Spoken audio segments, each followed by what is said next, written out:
नमस्कार दोस्तों, जय हिंद जय भारत। मैं हूं CL Saini, CDRK Saini BEd classes में आप सभी दोस्तों का इस लाइव क्लास में हार्दिक स्वागत है, अभिनंदन। दोस्तों, आप द्वारा हमारे इस हेल्पलाइन नंबर पर आपके पाठ्यक्रम से रिलेटेड जो भी टॉपिक हमें सेंड किए जाते हैं उन्हें हम ऑनलाइन समझाने का प्रयास करते हैं। दोस्तों, आज की लाइव क्लास के अंतर्गत हम सर्व शिक्षा अभियान की आवश्यकता, सर्व शिक्षा अभियान के उद्देश्य, लक्ष्य, विशेषताएं एवं फायदे अर्थात लाभों के बारे में आपसे चर्चा करेंगे। दोस्तों, यह टॉपिक राजस्थान विश्वविद्यालय से कृष्णा कुमारी ने ये हमें सेंड किया है, तो उनके लिए हमने बनाया है। आप सबके लिए उपयोगी टॉपिक है, आपकी परीक्षा के लिए तो अति महत्वपूर्ण है। आपकी परीक्षा में यह टॉपिक निबंधात्मक रूप में आपसे पूछा जा सकता है, इसलिए दोस्तों इसे अच्छे से तैयार कर ले। तो जल्दी से हमारी इस लाइव क्लास को लाइक कर दे, शेयर कर दे, और आप चाहते हैं कि हम सैनी सर के चैनल के साथ हमेशा जुड़े रहें तो जल्दी से हमारे इस चैनल को सब्सक्राइब भी कर देवे और साथ ही पास ही बने बेल आइकन के बटन को जरूर दबावे।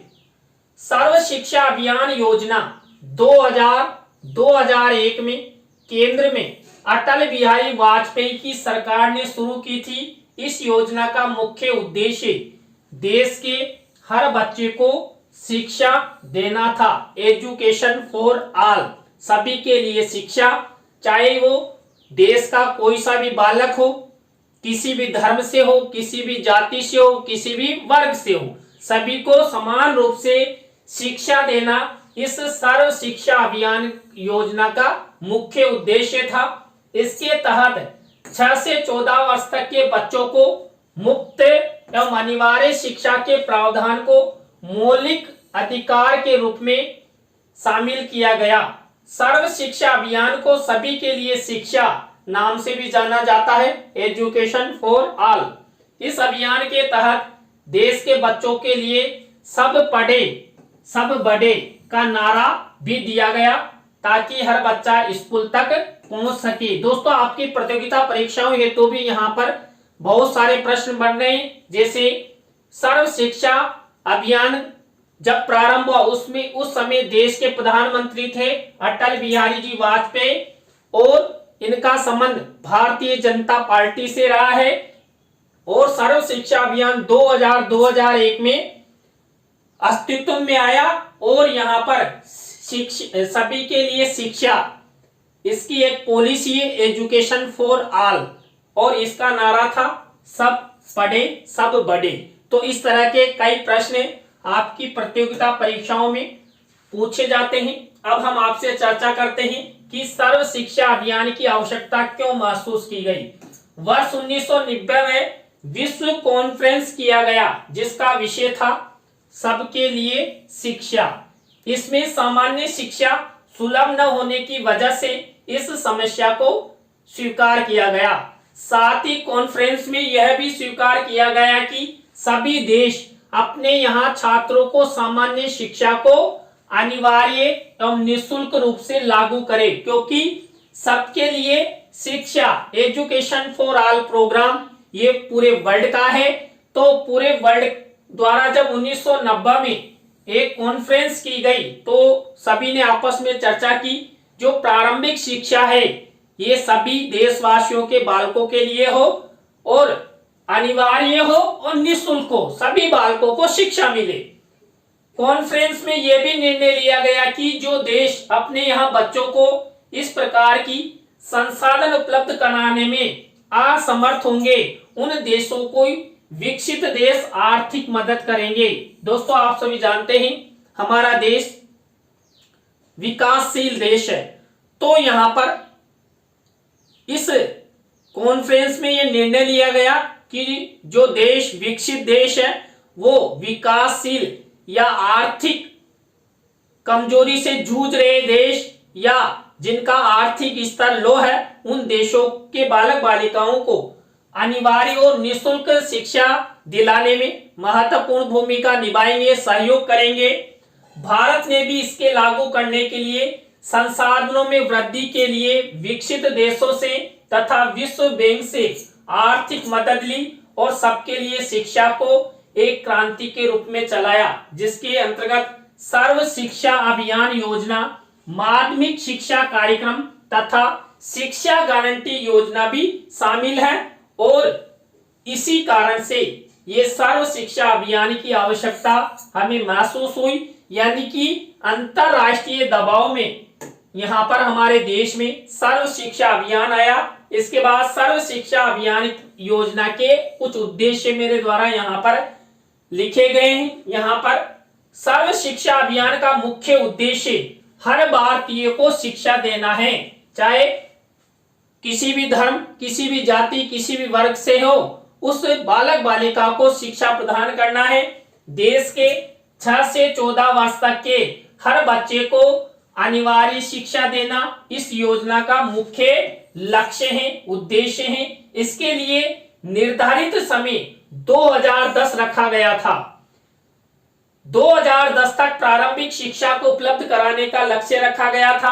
भारत सरकार का यह महत्वपूर्ण कार्यक्रम 86वें संविधान संशोधन द्वारा प्राथमिक शिक्षा को एक मौलिक अधिकार के रूप में निःशुल्क एवं अनिवार्य रूप से उपलब्ध करवाना अनिवार्य कर दिया गया कि 6 से 14 वर्ष के जो भी बालक बालिका है, उन बालक बालिकाओं को अनिवार्य रूप से, चाहे सरकार हो या उनके माता पिता परिजन हो, निःशुल्क रूप से, अनिवार्य रूप से यहाँ पर भारत के प्रत्येक बालक बालिका को शिक्षा दिलाने में महत्वपूर्ण भूमिका निभाएंगे। सर्व शिक्षा अभियान समूचे भारत में राज्य सरकार की सहभागिता से चलाया जा रहा है। इसमें क्या है, देश और राज्य दोनों की महत्वपूर्ण भूमिका है, ताकि देश के हर गांव के बच्चों की जरूरतों को पूरा किया जा सके। इसके लिए भारत सरकार ने ग्रामीण बच्चों के लिए 1 किलोमीटर की दूरी पर प्राथमिक स्कूल खोले हैं और 3 किलोमीटर की दूरी में उच्च प्राथमिक स्कूल और कक्षा 1 से 8 तक के उच्च प्राथमिक स्कूल कहलाते हैं की सुविधाएं उपलब्ध कराई, जिससे समाज के हर वर्ग यानी कि अनुसूचित जाति, अनुसूचित जनजाति, पिछड़ा वर्ग, सभी जातियों, वर्गों, धर्मों के बालक बालिकाओं को समान रूप से शिक्षा मिल सके, वो स्कूल जा सके और शिक्षा ग्रहण करते हुए वो आगे बढ़ सके। यहाँ पर नेक्स्ट है सर्व शिक्षा अभियान योजना का लक्ष्य प्रारंभिक शिक्षा यानी कि प्राथमिक शिक्षा का सार्वभौमिकरण करना है। सर्व शिक्षा अभियान के तहत कौन कौन सी योजनाएं आती है, तो यहाँ पर 2 योजनाएं हैं। तो पहली योजना है पढ़े भारत बड़े भारत योजना। पढ़े भारत बड़े भारत योजना भी सर्व शिक्षा अभियान के लक्ष्यों की एक योजना है। केंद्र सरकार ने पढ़े भारत बड़े भारत योजना सर्व शिक्षा अभियान के अंतर्गत शुरू की है। इस योजना के अंतर्गत कक्षा 1 और 2 के बच्चों को लिखना, पढ़ना, गणित के प्रश्न हल करने के लिए सिखाया जाएगा और इसी के द्वारा पढ़े भारत और बड़े भारत योजना को साकार करने का सपना सर्व शिक्षा अभियान में रखा गया था। इसके बाद समग्र शिक्षा अभियान योजना, ये दूसरी योजना है जो सर्व शिक्षा अभियान द्वारा संचालित की गई। भारत सरकार ने 2018 में सर्व शिक्षा अभियान के साथ राष्ट्रीय माध्यमिक शिक्षा अभियान को जोड़ दिया है और इसे समग्र शिक्षा अभियान के नाम से एक नई योजना की शुरुआत की है और इसके माध्यम से भारत के प्रत्येक बालक बालिका को शिक्षा प्रदान करने का प्रावधान किया गया है। अब यहाँ पर हम आपसे चर्चा करते हैं सर्व शिक्षा अभियान के मुख्य घटक। दोस्तों यहाँ पर ये सर्व शिक्षा अभियान के घटक दिए हुए हैं।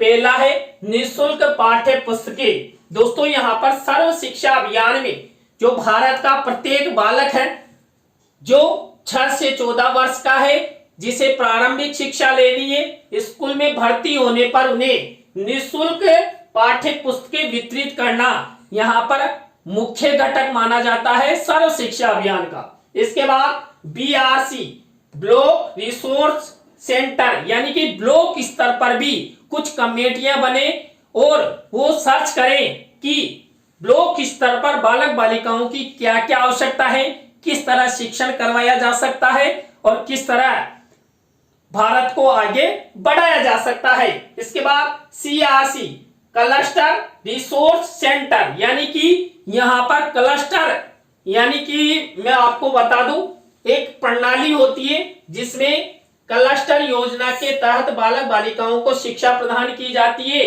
इसके बाद नागरिक कार्य, दोस्तों यहां पर सर्व शिक्षा अभियान का नेक्स्ट घटक है कार्य, किसके, नागरिकों के। अब यहां पर सर्व शिक्षा अभियान में ये लक्ष्य भी रखा गया कि भारत के प्रत्येक नागरिक को शिक्षा मिले। अब भारत के प्रत्येक नागरिक को कब शिक्षा मिलेगी, जब भारत का प्रत्येक नागरिक कार्य करेगा, अर्थात वो सचेत होगा, अपने बालक बालिकाओं को स्कूल भेजेगा। इसके बाद विद्यालय अनुदान भी सर्व शिक्षा अभियान का घटक है। यहाँ पर विद्यालयों को भी कई प्रकार के अनुदान दिए गए। मान लीजिए शिक्षण से संबंधित आवश्यक सामग्री है या कक्षों की व्यवस्था है आदि से रिलेटेड सर्व शिक्षा अभियान के अंतर्गत अनुदान दिया गया। इसके बाद शिक्षक प्रशिक्षण, दोस्तों अच्छे शिक्षण प्रशिक्षण युक्त अध्यापक ही बालकों को अच्छे से पढ़ा सकते हैं। जो बालक पढ़ना चाहता है और उसे पढ़ाने के लिए भी एक अच्छा प्रशिक्षण युक्त शिक्षक होना चाहिए, जिसे पता हो, जो मनोवैज्ञानिक हो, जो विभिन्न शिक्षण विधियों का ज्ञाता हो, तभी जाकर वो अच्छा बालक बालिकाओं को पढ़ा सकता है। तो यहां पर शिक्षक प्रशिक्षण भी सर्व शिक्षा अभियान का घटक माना गया। इसके बाद शिक्षक अनुदान, दोस्तों हमारे देश में 10 लाख से भी अधिक शिक्षकों की भर्ती की गई सर्व शिक्षा अभियान के तहत। कि अब यहां पर 1 किलोमीटर की दूरी पर प्राथमिक विद्यालय और 3 किलोमीटर की दूरी पर उच्च प्राथमिक स्तर के विद्यालय स्थापित करने का प्रावधान किया गया, तो उनके लिए शिक्षकों की आवश्यकता पड़ती है। तो सर्व शिक्षा अभियान के तहत यहां पर पूरे भारत में 10 लाख से अधिक शिक्षकों की भर्ती गई। रिसर्च एंड डेवलपमेंट, यानी कि खोज और विकास, किसका, यहां पर सर्व शिक्षा अभियान का, कि सर्व शिक्षा अभियान सही से चल रहा है या नहीं चल रहा है, इसमें हमें क्या क्या अपेक्षाएं हैं या हमें कुछ इसमें क्या नया करना चाहिए। तो रिसर्च एवं डेवलपमेंट से संबंधित घटक ये सर्व शिक्षा अभियान का घटक है। इसके बाद सर्व शिक्षा अभियान योजना की विशेषताएं, नए स्कूलों का निर्माण करना, स्कूलों में अतिरिक्त कक्षाएं, शौचालय, पेयजल सुविधाएं जोड़ना, स्कूल सुधार अनुदान बनाए रखना, बच्चों को मुफ्त पाठ्य पुस्तकें देश प्रदान करना, ये पहली विशेषता है सर्व शिक्षा अभियान की। दूसरी विशेषता है जिन स्कूलों में शिक्षकों की कमी है वहां शिक्षकों की संख्या बढ़ाने पर जोर देना, ये भी सर्व शिक्षा अभियान की विशेषता है। इसके बाद स्कूलों में मौजूदा शिक्षकों के कौशल और क्षमता को बढ़ाने पर विशेष ध्यान देना। इसके अंतर्गत बच्चों में मूल्य आधारित शिक्षा के विकास को ध्यान में रखते हुए बचपन की देखभाल और शिक्षा के महत्व को समझने के लिए विशेष ध्यान देना, ये सब सर्व शिक्षा अभियान की विशेषताएं हैं। इसके बाद प्रारंभिक शिक्षा के सार्वभौमिकरण के अंतर्गत प्रारंभ किए गए सर्व शिक्षा अभियान के परिणाम स्वरूप प्राथमिक शिक्षा का कार्य क्षेत्र विस्तृत हुआ। किसके तहत? सर्व शिक्षा अभियान के तहत। तभी तो देखिए सर्व शिक्षा अभियान सब पढ़े सब बढ़े, ये नारा देकर यहाँ पर प्राथमिक शिक्षा की पूर्णाहुति करने का प्रयास किया गया है। इसके अंतर्गत शिक्षा के विभिन्न कार्यक्रम तथा योजनाओं को लागू किया गया। परिणाम स्वरूप शिक्षा में अनेक उपलब्धियों को हासिल किया है। यानी कि हमारे देश में सन 2001 के बाद ही शिक्षा का प्रतिशत बढ़ा है। नहीं तो आजादी के बाद और 2001 से पहले शिक्षा का स्तर बहुत ही कम था। स्कूल दाखिला अनुपात जो वर्ष 1960-61 में 31.1% था, वह 2003-04 में बढ़कर 85% हो गया। वर्ष 2001 तक स्कूल नहीं जाने वाले बच्चों की संख्या करीब 32 करोड़ थी। सर्व शिक्षा अभियान योजना के आने के बाद 2005 तक ये घटकर मात्र 96 लाख ही रह गई। कहां 32 करोड़ बालक और कहां 96 लाख रह गए। तो सर्व शिक्षा अभियान ने हमारे देश में शिक्षा क्षेत्र में परचम लहराया। भारत का प्रत्येक बालक स्कूल जाने लगा। वर्ष 2001 के बाद लगभग 2 लाख नए विद्यालय खोले गए एवं 5 लाख शिक्षकों की नियुक्ति की गई। टोटल तो ऐसे 10 लाख की हुई थी। भारत सरकार ने सर्व शिक्षा अभियान के अंतर्गत योग शिक्षा, जिसे योगासन को भी शामिल यहां पर किया गया है। इसके लिए कई प्रकार की योजनाएं चलाई जा रही है। सर्व शिक्षा अभियान SSA के तहत न सिर्फ बच्चों को बल्कि शिक्षकों के प्रशिक्षण पर भी विशेष ध्यान दिया गया, क्योंकि शिक्षकों को अच्छा प्रशिक्षण मिलेगा तभी तो बालकों को अच्छे से पढ़ा सकता है। सर्व शिक्षा अभियान को मिड डे मील योजना से जोड़कर स्कूल में ही दोपहर में मुफ्त भोजन दिलाया जाता है। ये अभी वर्तमान में जो मिड डे मील या पोषाहार कार्यक्रम चलता है, ये सर्व शिक्षा अभियान की ही देन है। इस योजना के तहत विद्यालय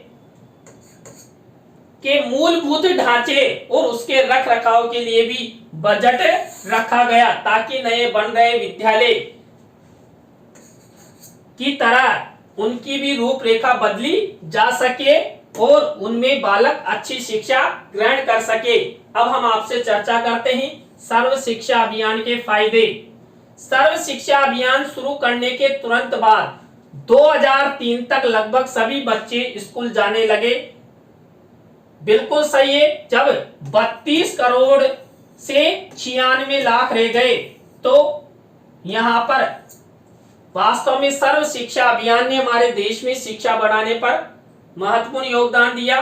प्राइमरी स्कूलों के लिए संतोषजनक और उच्च गुणवत्ता वाली शिक्षा मुहैया होने लगी। साल 2007 तक प्राथमिक शिक्षा का 5 साल पूरा करना और साल 2010 तक स्कूली शिक्षा का 8 साल पूरा करना, यहाँ पर ये सब सर्व शिक्षा अभियान के फायदे हैं। 2007 तक देश के प्राथमिक स्कूलों में सामाजिक अंतर एवं लिंग भेदभाव को समाप्त करना, ये भी यहाँ पर सर्व शिक्षा अभियान का फायदा है। सर्व शिक्षा अभियान के तहत शिक्षकों के लिए शिक्षक प्रशिक्षण की व्यवस्था। इसके बाद साल 2010 तक भारत में सार्वभौमिक रूप से सर्व शिक्षा अभियान चलाना, जिससे देश के सभी बच्चों को शिक्षा मिल सके। बालकों के साथ बालिकाओं को भी शिक्षा दिलाना, यानी सर्व शिक्षा अभियान में बालकों के साथ साथ बालिका शिक्षा पर भी ध्यान दिया गया। और ये योजना का जो मुख्य लक्ष्य 2010 तक था, इसके बाद यहाँ पर माध्यमिक स्तर की जो योजना है उसको इससे जोड़ दिया है। तो वर्तमान में भी सर्व शिक्षा अभियान प्रचलित है, लेकिन इनको अन्य योजनाओं में सम्मिलित करके आगे बढ़ाने का प्रयास किया जा रहा है। और दोस्तों, वर्तमान में तो सर्व शिक्षा अभियान के तहत ही यहाँ पर जो 86वां संविधान संशोधन हुआ, उसके तहत आरटी अधिनियम आ चुका है। और आरटी अधिनियम में शिक्षा को मूल अधिकार भी बनाया गया है, तो कर्तव्य वाली शिक्षा भी बनाई गई है। कुल मिलाकर पूरे भारत के सभी व्यक्तियों को समान रूप से शिक्षा दिलाने का प्रयास यहाँ पर किया गया है। तो दोस्तों, आज की लाइव क्लास के अंतर्गत हमने आपको सर्व शिक्षा अभियान की आवश्यकता, उद्देश्य, लक्ष्य, विशेषता और फायदों के बारे में बताया। दोस्तों, आज की लाइव क्लास आपको कैसी लगी? यह टॉपिक आपकी परीक्षा की दृष्टि से अति महत्वपूर्ण है, इसलिए अच्छे से तैयार कर ले। दोस्तों, कल इसी समय न्यू टॉपिक के साथ हम आपसे फिर मिलेंगे CDR की सैनी बीएड क्लासेज में। तो दोस्तों, आज के लिए बस इतना ही। जय हिंद, जय भारत, राम राम सा। Thank you.